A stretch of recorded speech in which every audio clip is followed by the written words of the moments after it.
Hello everyone, welcome to my channel. This is محمد سيف. أهلا بيكم في درس جديد. درسنا النهاردة هو قراءة chapter 9 في قصتنا Great Expectations. ما تنساش تشترك في القناة وتفعل زر الجرس علشان توصلك كل الفيديوهات الجديدة. Let's start our lesson.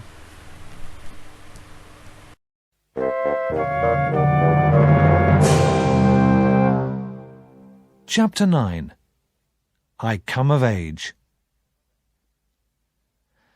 I now come to a time of my life of which I am bitterly ashamed. I forgot my old friends Joe and Biddy. I did not visit them at the forge. I spent too much money and got into debt. I thought only of the time when I would be 21, the time when I would receive my fortune and be able to marry Estella. One day I received a message from Estella. It was a short note, but it made me very happy. Satis House. I am coming to London in 2 days' time. Miss Havisham wants you to meet me at the coach office in Cheapside. The coach arrives at 5 o'clock. Yours, Estella. I met Estella at the coach office and then took her to Richmond. She was more beautiful than ever. Estella was going to live in the house of an important lady. She was going to be introduced to the rich and powerful people of London society. Now that Estella was living in London, I tried to see her as often as I could. I would often go to Richmond and wait for many hours outside her house, hoping to see her. Sometimes Estella allowed me to see her, and once she let me kiss her. But she was often as proud and cold as she had been in the old days. At this time, I started to get more and more into debt. Living in London cost a lot of money. I bought fashionable clothes and expensive food and drink. Herbert and I joined a club for young gentlemen, and we went to the theatre, the opera, and well-known restaurants. But the allowance I received was not enough to pay all of my debts. And Herbert was poor, and he did not have the expectation of a fortune. He could not pay his debts. On my 21st birthday, I would come of age. I would become a rich man of property. On that day, I would receive my fortune. I waited anxiously for that day.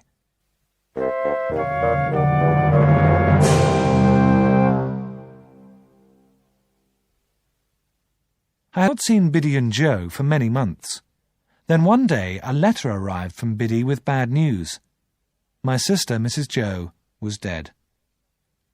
I went by coach from London to the funeral in the country. My sister was buried near my parents, in that lonely churchyard near the marshes. As I stood in the graveyard beside Biddy and Joe, I thought of the convict I had met there long ago. In my mind, I saw his face and heard his terrible voice. I remembered how he had frightened me. Now that Mrs. Joe was dead, Biddy was going back to the village. She was going to teach in the school.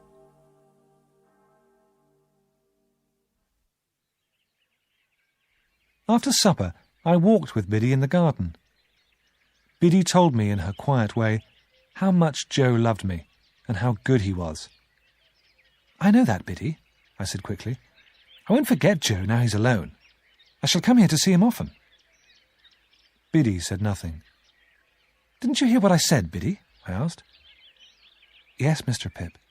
Don't call me Mr. Pip, Biddy, I said crossly.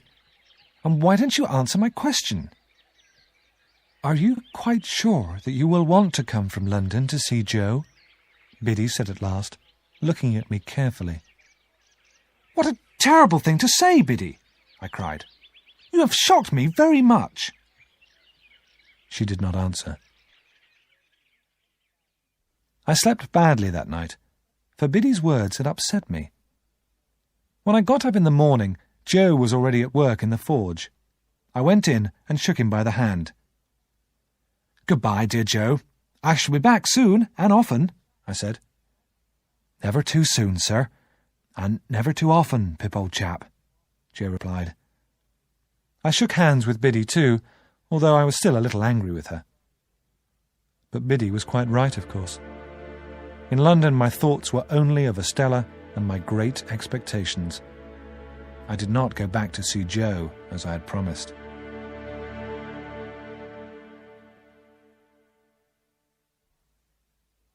And then, at last, it was my 21st birthday. Mr. Jaggers called me to his office. I first shook hands with Wemmick, and then went in to Mr. Jaggers. "Congratulations, Mr. Pip," the lawyer said. "I expect you have some questions to ask me. I shall answer them if I can." I took a deep breath and began to speak. "Am I going to learn the name of my benefactor today, Mr. Jaggers?" "No. Ask me another." "Will I know the name soon?"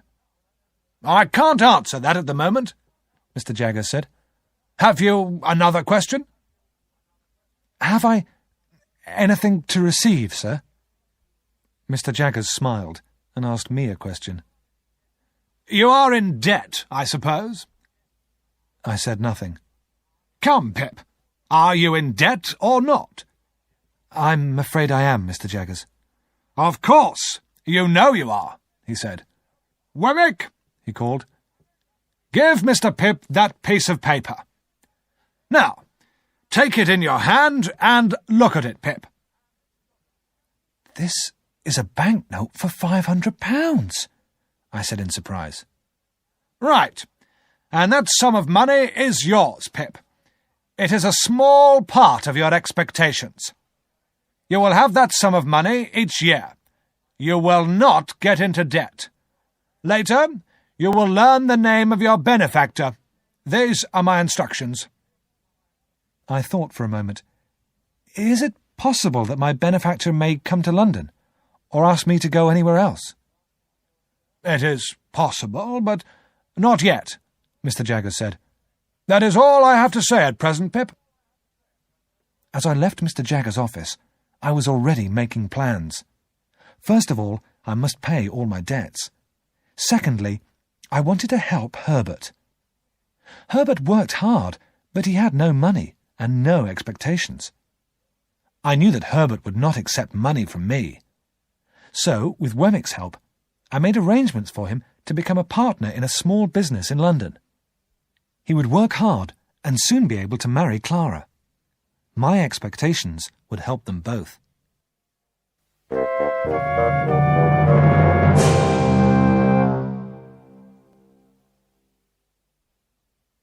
Soon after my birthday, I received a short note from Estella. "It is time for me to visit Miss Havisham. She tells me you must take me to Setter's house. The day after tomorrow, if you please. Estella." Everything at his house was the same. We sat together by the fire in the big room. Miss Havisham looked at Estella, proud of her beauty. Estella told Miss Havisham about all her admirers. Miss Havisham asked many questions and listened to Estella's answers with a cruel smile. As Estella was speaking, Miss Havisham held her arm tightly. But after a time, Estella moved away impatiently. "Are you tired of me, you ungrateful girl?" Miss Havisham cried. "Do you have a heart of stone?" "I am what you have made me," Estella answered, with a proud, hard look. "You have looked after me. I owe you everything. What do you want from me now?" "Love," Miss Havisham answered sadly. Estella laughed. "You adopted me. You became my mother," Estella said. "All that I am, all that I have, is yours. But I cannot give you what you never gave me, love." "I gave her love, didn't I?" Miss Havisham cried, looking at me. "I gave her all the love I had. Strong, burning love. You know I'm telling the truth." "Your love was not true love," Estella answered coldly. "Your plan has always been clear. You wanted revenge for the love you lost. I have learnt your lessons well. I have always followed your teaching." "So proud, so hard," Miss Havisham said, crying softly. "Who taught me to be proud? Who praised me when I was hard?" Estella replied. "But not proud and hard to me? You cannot be proud and hard to me, Estella," Miss Havisham cried, holding out her arms to the beautiful girl. Estella looked at Miss Havisham coldly. "I have never forgotten the wrong done to you. I have behaved as you wanted me to behave," Estella said. "I am what you have made me. That is all." Miss Havisham sank down on the floor, crying bitterly. Her long white hair spread out around her. "But I wanted you to love me! Love me!" she cried. Estella, tall and straight, stared at the fire. After a time, we helped Miss Havisham to her feet. When I left, the two women were sitting side by side, silent in that terrible, decaying room.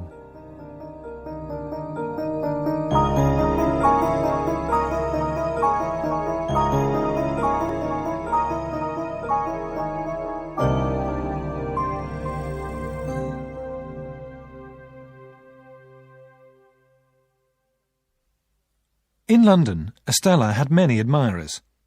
Everywhere Estella went, to the theatre, to balls, to dinners, men fell in love with her. To my horror, Bentley Drummle was one of Estella's admirers. He was very rich, and I thought that Estella made him believe that she liked him. One night, at a ball, Drummle had been paying more attention to Estella than usual. "Why do you let him near you, Estella?" I asked. "Drummle is stupid and bad-tempered. All he has is money and his important family name. But you give him looks and smiles that you never give to me." Estella answered angrily. "Do you want me to treat you like the others?" she asked. "Do you want me to deceive and entrap you?" "Do you deceive and entrap Drummle, then, Estella?" "Yes, him and many others. All of them but you, Pip. Will you never be warned?" "About what?" "Don't fall in love with me. It will bring you nothing but sorrow." وبكده انتهينا من قراءة Chapter 9 في قصتنا Great Expectations. تقدر دلوقتي تشوف الفيديو اللي فيه الشرح والأسئلة، وما تنساش تشترك في القناة وتفعل زر الجرس عشان كل الفيديوهات الجديدة توصلك. Thank you for watching.